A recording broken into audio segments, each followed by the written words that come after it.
Hey guys, in this lesson, we take a look at how to apply a shading effect to a character's torso.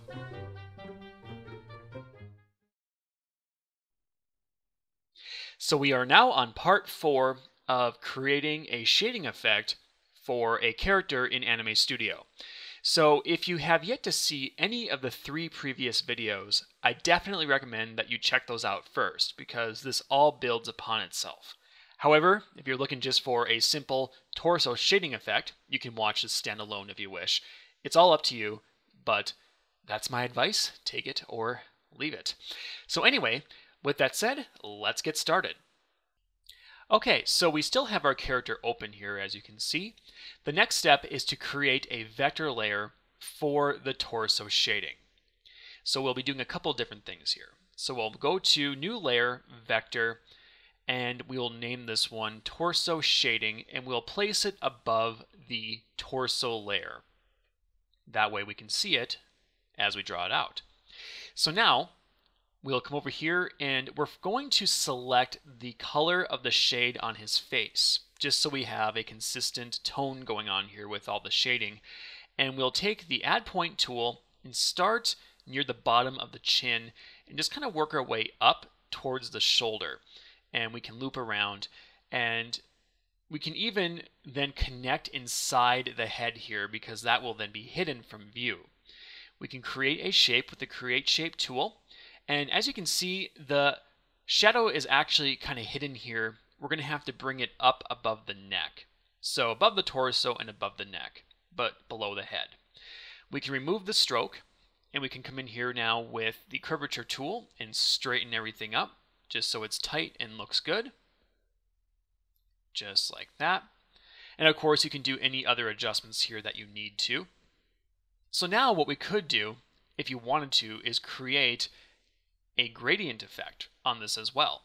We have a soft edge, but we could also do a gradient. If you go to Advanced on your Style panel, you can then access 2 different effects at once.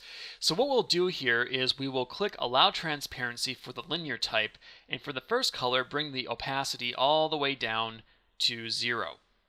So now you can see, as we adjust the handles here, we can move the gradient around. And of course, the lighter area is going to be the more transparent area, while the darker area is more solid. And so what you can do here is go in and basically sort of adjust things here. You can see we just adjust the opacity of the fill itself, and you can move these panels around and basically figure out just how dark you want the shading and just how obvious you want this transition to be from transparent to dark. And you can see here, as we move around and work with this, we can really kind of do anything we want with it. And that might require some more playing around, but we'll leave that right now and come down here to work on the actual torso. So we'll begin here by the arm, and we'll just kind of come up near his chest area, and we will just kind of come down like this. And again, you have to keep in mind where the light source is, and so we're trying to mimic that as close as possible. And if you run into an issue here like we are, you can hide the arm pieces just temporarily here, so we can easily draw in this shading effect. So we'll just hide all those arm pieces, and then we can come back here then to the torso shading layer and resume our work. So we'll just come up here like that, circle around, come down like so, and then we can connect it. And then we can create a shape, and of course we can remove that stroke, so that's out of there. And now the thing is, you could use a gradient here if you wanted to, and there's several ways you could approach this gradient. You can move it around like this, you could have it going up and down, and so forth. It just kind of depends on how you want to approach it. Or you could just do a solid color like we did with the face as well.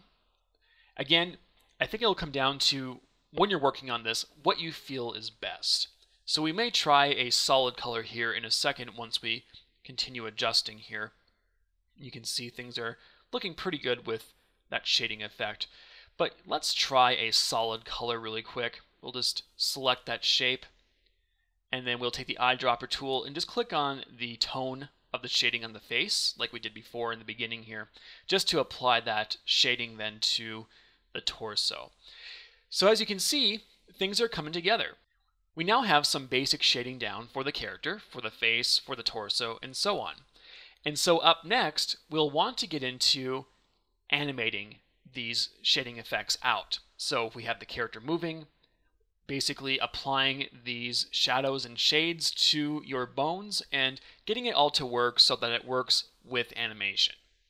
So anyway, I hope you guys found this helpful. If you want more shading tutorials, again, we're doing a whole series on this. We have 3 videos before this, so be sure to check those out. I have a playlist for it, as well as annotations, as you can see on the screen, so you can click those if you are missing something. If you'd like more tutorials in general, you can subscribe to the Incredible Tutorials YouTube channel. We are also on Facebook, Twitter, and Google+. My name is Chad Troftgruben. I provided the narration for this tutorial.